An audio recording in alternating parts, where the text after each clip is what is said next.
ബിസ്മില്ലാഹിർ റഹ്മാനിർ റഹീം. അൽഹംദുലില്ലാഹി റബ്ബിൽ ആലമീൻ. വസ്സലാത്തു വസ്സലാമു അലാ നബിയിനാ മുഹമ്മദ്. അല്ലാഹുവിന്റെ ഖുർആനിൽ വമാ ഖദറുല്ലാഹ ഹഖ്ക ഖദരിഹി,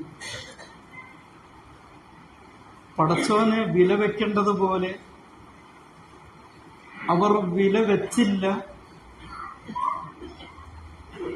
എന്ന അർത്ഥം വരുന്ന ഒരു ആയത്ത് നമുക്ക് കാണാൻ സാധിക്കും. പ്രിയപ്പെട്ട സഹോദരങ്ങളെ, ഒരു ഹദീസിൽ ഇങ്ങനെ കാണുന്നുണ്ട്, അലി റളിയല്ലാഹു അൻഹു അവറുകളോട് പ്രവാചകർ തിരുമേനി സല്ലല്ലാഹു അലൈഹി വസല്ലമ തങ്ങൾ പറഞ്ഞു, പ്രിയപ്പെട്ട അലി, ഉറങ്ങുന്നതിനു മുൻപ് ദിനേന ഒരു തവണ ഖത്തം ഓതിയതിനു ശേഷം ഉറങ്ങണം എന്ന ആശയത്തിൽ. ഉറങ്ങുന്നതിന് മുമ്പ് ഖത്തം ഓതിയിട്ട് ഉറങ്ങുക എന്ന് പറയുമ്പോൾ സ്വാഭാവികമായ സംശയം നമുക്കും ഉണ്ടാവും, അപ്പൊ പിന്നെ ഉറങ്ങണ്ടേ. പ്രവാചകർ തിരുമേനിയുടെ വാക്കായതുകൊണ്ട് കുറച്ചുകൂടി ആശയ വ്യക്തത അലി റളിയല്ലാഹു അന്വേഷിച്ചപ്പോൾ പ്രവാചകർ തിരുമേനി സല്ലല്ലാഹു അലൈഹി വസല്ലം തങ്ങൾ പറഞ്ഞു, സൂറത്തുൽ ഇഖ്ലാസ് ഖുർആന്റെ 1/3. അഥവാ 3 പ്രാവശ്യം ഇഖ്ലാസ് സൂറത്ത് ഓതിയാൽ ഒരു തവണ ഖുർആൻ ഷരീഫ് ഓതിയതിന് സമാനമാകും ആശയപരമായി എന്നാണ് അലിയോടുള്ള ഈ നിർദ്ദേശത്തിന്റെ അർത്ഥമെന്ന് ചില ഉലമാക്കൾ വിശദീകരിച്ചിട്ടുണ്ട്. ഖുർആൻ എല്ലാം കൂടി 30 ജുസുണ്ട്. സൂറത്തുൽ ഇഖ്ലാസ് എല്ലാം കൂടി 2 വരിയേ വരൂ. അപ്പൊ പിന്നെ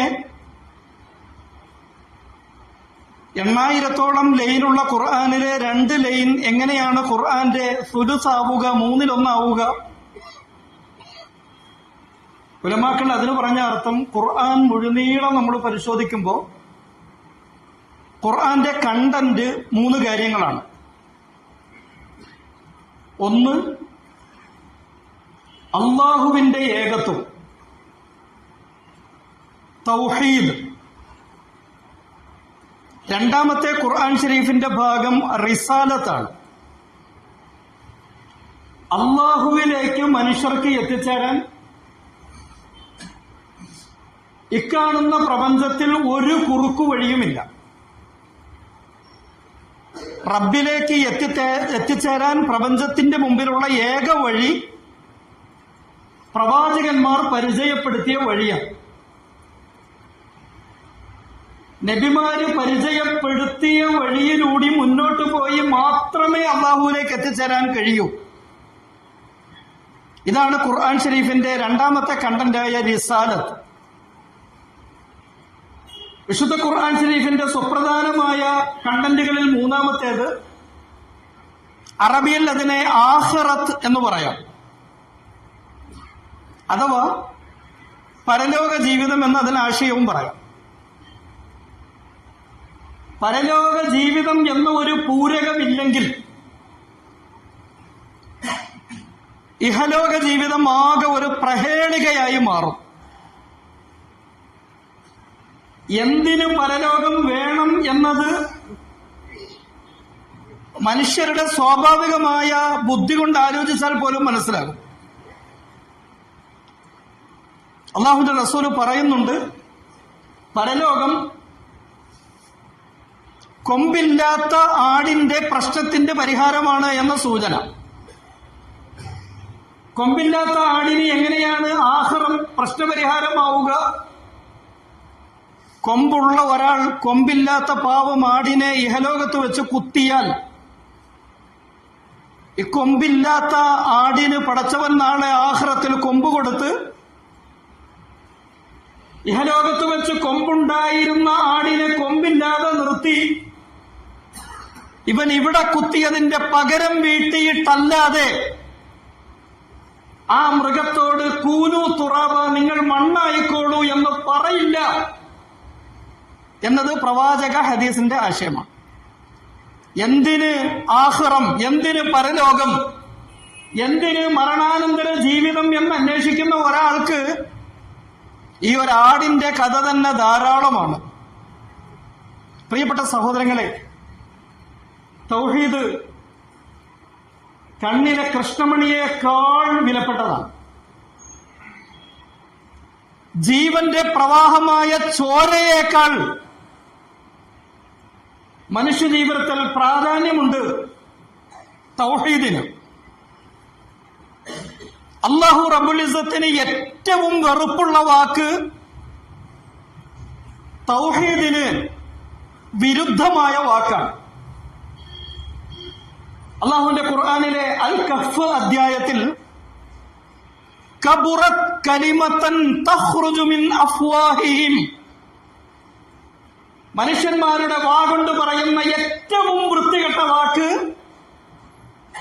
ഏകനായ റബ്ബിന്റെ ഏകത്വത്തിന്റെ നിരാസമാണ് എന്ന് അല്ലാഹുവിന്റെ ഖുർആൻ പറയുന്നുണ്ട്. ആകാശം പൊളിഞ്ഞു പോകാൻ പാകത്തിന് ഗൗരവകരം, ഭൂമി തകർന്ന് തരിപ്പണമാകാൻ പോന്നത്ര സങ്കീർണം, പർവ്വതങ്ങൾ പൊടിപടലമായി മാറുന്നതിനേക്കാൾ ഗുരുതരം ഒരു പാപത്തെ പറ്റി അല്ലാഹുവിന്റെ ഖുർആൻ സൂറത്ത് മറിയം അങ്ങനെ പറയുന്നുണ്ട്. തൻഷഖുൽ അർളു വതഖിറുൽ ജിബാലു. ഇത്തരം ചില വാക്കുകൾ ഖുർആനിൽ കാണാം.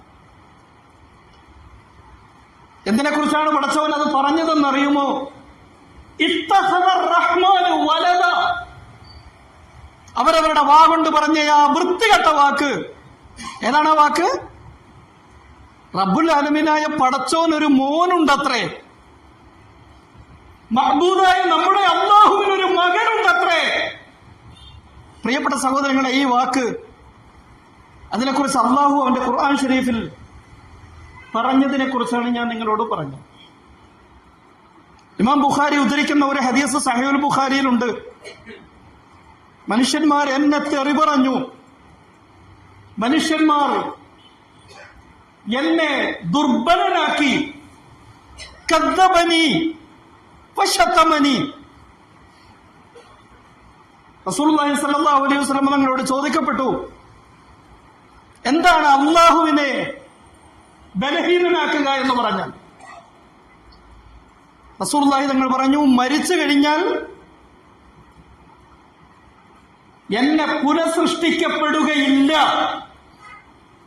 എന്ന വാക്കാണ് അല്ലാഹു ബലഹീനനാണ് എന്ന് പറഞ്ഞതായി അല്ലാഹു വരവ് വയ്ക്കുന്നത്. വെറുതെ വിടില്ല പടച്ചോൻ. അടിമകൾ എന്നെ പറ്റി ചീത്ത വിളിച്ചു, തെറി വിളിച്ചു എന്ന് പറഞ്ഞാൽ എന്താണ്?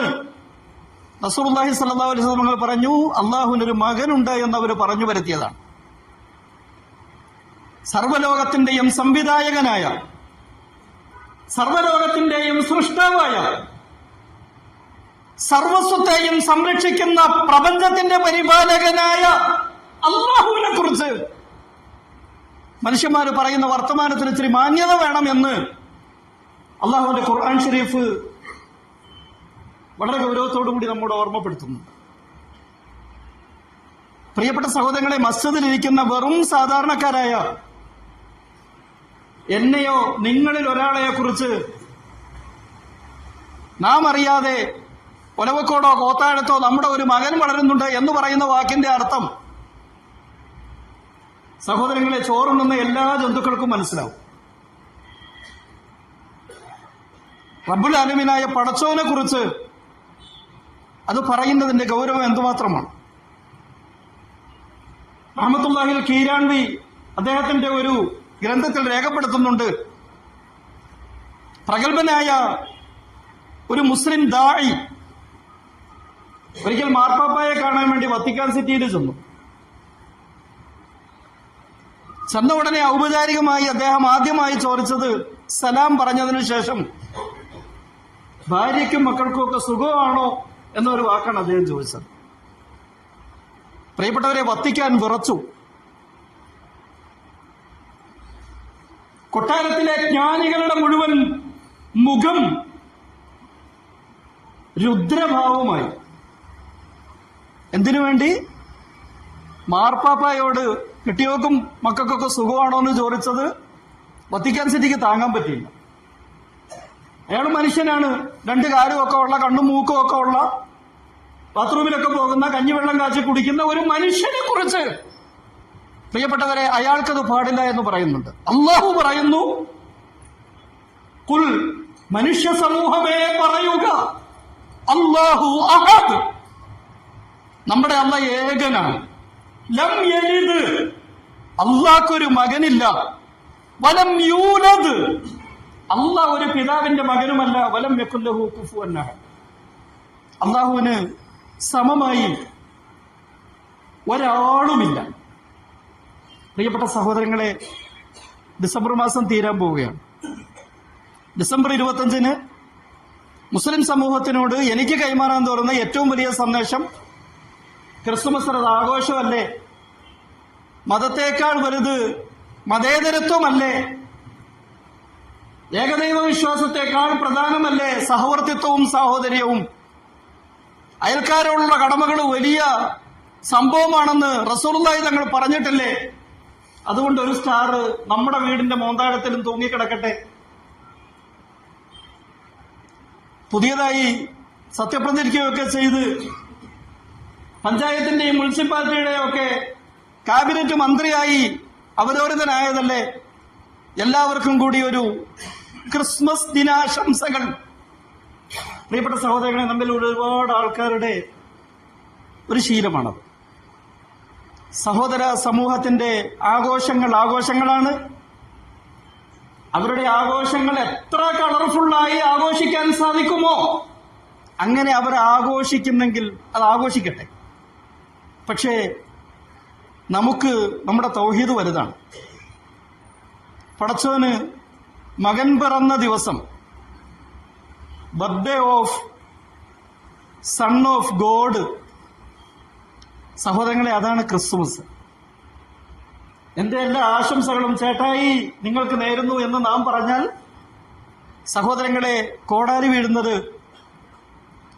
തൗഹീദിന്റെ നാരായ വേരുകളിലാണ് എന്ന് അള്ളാഹുവിന്റെ ഖുർആൻ ഷരീഫ് ഒരുപാട് സ്ഥലത്ത് പറയുന്നുണ്ട്. മനുഷ്യ സ്ത്രീകളിൽ ഒന്നാമത്തെ സ്ത്രീ ആരാണ്? ജന്മം കൊണ്ടല്ല, പദവി കൊണ്ട്. ദീനുൽ ഇസ്ലാമിന്റെ അഖീദയാണ് സ്ത്രീ സമൂഹത്തിൽ ഒന്നാമത്തെ സ്ത്രീ ആര് എന്ന ചോദ്യത്തിന് ധൈര്യമായി വിശ്വാസികൾ പറയേണ്ട മറുപടി അത് ആരാണെന്നാണ്. അത് ഈസാ നബിയുടെ അമ്മച്ചിയായ മറിയമാണ്. ഇസ്തഫാക്കി, മറിയമേ, നിന്നെ സെലക്ട് ചെയ്തത് തമ്പുരാനാണ്. വതഹ്ഹറക്കി, നിങ്ങളെ പതിവ്രതകളുടെ റാണിയായി അവരോധിച്ചത് രക്ഷിതാവാണ്. വസ്തഫാക്കി അലാ നിസാഇൽ ആലമീൻ, ഇപ്രപഞ്ചം ജനിച്ച കാലം മുതൽ അവസാന കാലം വരെ പ്രപഞ്ചത്തിൽ ജനിക്കാനിരിക്കുന്ന മനുഷ്യ സ്ത്രീകളിൽ ഒന്നാമത്തെ സ്ത്രീ പദവി കൊണ്ട് ആര്? അള്ളാഹു മറിയമിന് പദവി കൊടുത്തിരിക്കുന്നു എന്ന് ഖുർആൻ, വിശുദ്ധ ഖുർആൻ ഷരീഫിലെ ആലി ഇമ്രാൻ സൂറത്തിൽ നമ്മളോട് പറയുന്നുണ്ട്. പ്രിയപ്പെട്ടവരെ, ഈസാ നബി അലൈഹി സ്വലാത്തു വസ്സലാം ഈ ഉമ്മത്തിന്റെ ഭാഗമാണ്. ലക്ഷക്കണക്കിന് ക്രിസ്ത്യാനികൾ കൂടിയിരിക്കുന്ന ഒരു സരസിൽ യേശു ഇബ്നു മേരി എന്ന് പറഞ്ഞാൽ, ഈസ ഇബ്നു മറിയം എന്ന് പറഞ്ഞാൽ ഒരുപക്ഷെ അവർക്ക് ഏറെ ഒന്നും പറയാനുണ്ടാവില്ല. പക്ഷെ അത് കേൾക്കുന്ന സ്ഥലത്ത് മുഹമ്മദ് നബിയുടെ ഒരു ഉമ്മത്തുണ്ടെങ്കിൽ അവരെ എന്തു പറയും?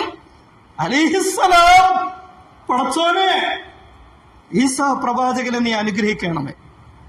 സയ്യിദുനാ മുഹമ്മദ് റസൂലുള്ളാഹി സല്ലല്ലാഹു അലൈഹി വസല്ലം നിങ്ങൾ പറഞ്ഞു, എനിക്ക് എന്റെ ഉമ്മത്തിനെ പറ്റി വലിയ പ്രതീക്ഷയാണ്. അവരെപ്പരക്കില്ലാതെ തകിടം പറഞ്ഞ് തലകുത്തി നടന്നാലും ഈ സമുദായം നേരെ വരും. റസൂലുള്ളാഹിയുടെ വാക്കാണ്. എന്തേ നബിയെ അത്ര വലിയ പ്രതീക്ഷയ്ക്ക് കാരണം? അല്ലാഹുവിന്റെ റസൂൽ പറഞ്ഞു, ഈ സമുദായത്തിനെ നേരെയാക്കാൻ ഈസാ നബി അലൈഹി സ്വലാത്തു വസ്സലാം വരും. അല്ലാഹുവിന്റെ റസൂൽ തുറന്നു പറഞ്ഞു, ഷാമിലെ, സിറിയയിലെ, ഡമാസ്കസിലെ വെള്ള മസ്ജിദിന്റെ മിനാരത്തിൽ ഈസാ നബി ഇറങ്ങി വരുന്ന ഒരു വരവുണ്ട്. അദ്ദേഹം തല കുനിച്ചാൽ തലയിൽ നിന്ന് വെള്ളം ഉതിർന്നു വീഴും. വെള്ളം ഒലിച്ചിറങ്ങും. തല കുനിച്ചാൽ തലയിൽ നിന്ന് വെള്ളം ഒലിച്ചിറങ്ങും. തല നേരെ പിടിച്ചാൽ മുത്ത് മണികൾ പോലെ മുറിഞ്ഞു മുറിഞ്ഞ് അദ്ദേഹത്തിന്റെ തലയിൽ നിന്നും വെള്ളം ഉതിർന്നു വീഴും.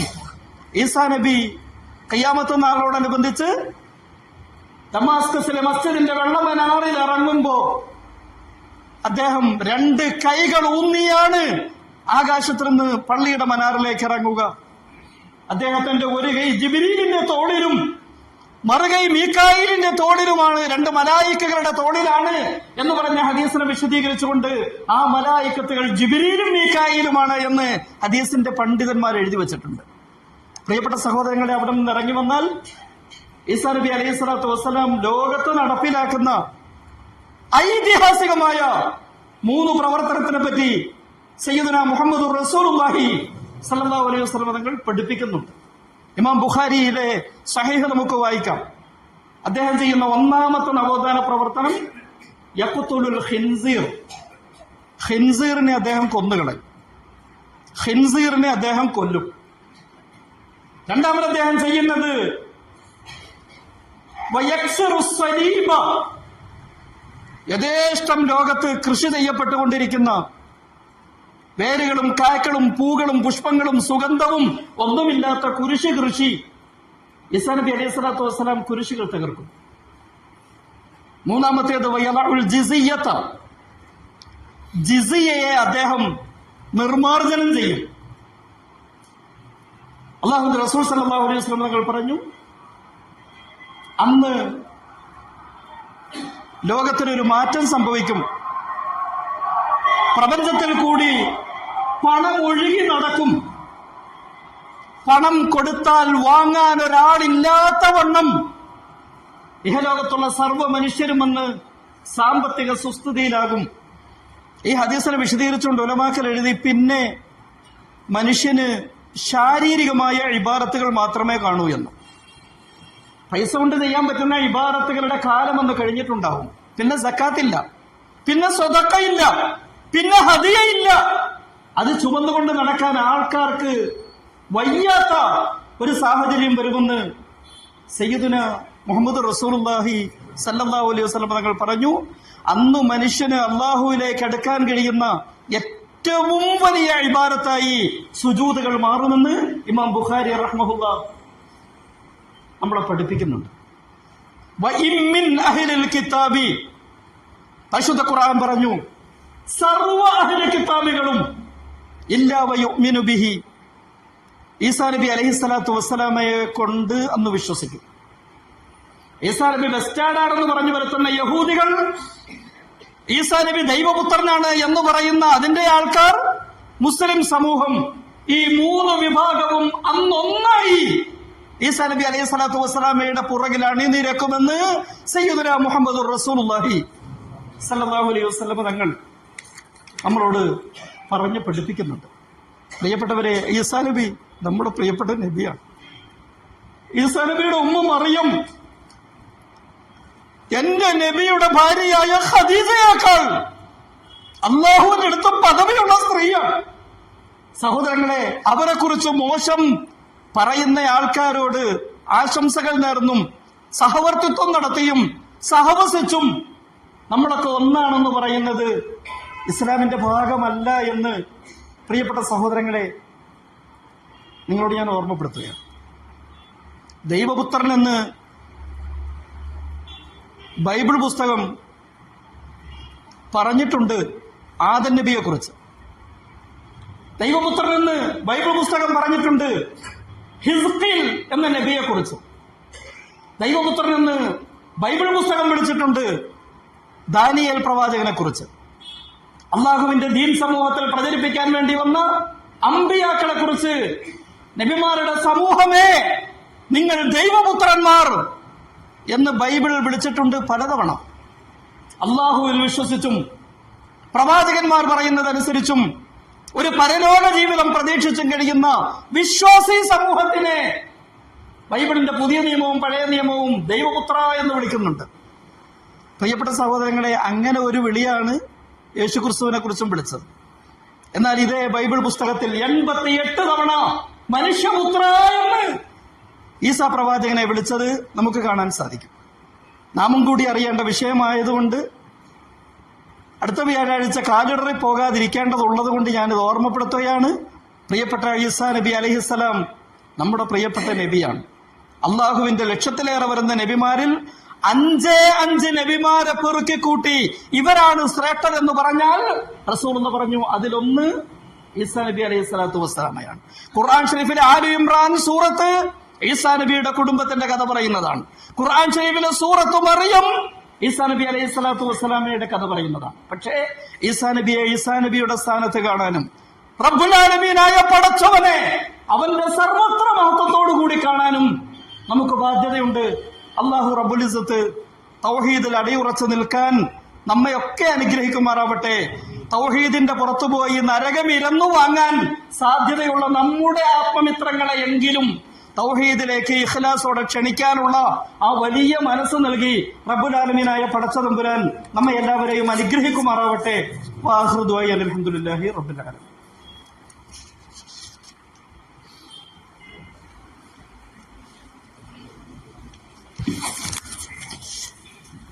അല്ലാഹു അക്ബർ അല്ലാഹു അക്ബർ അല്ലാഹു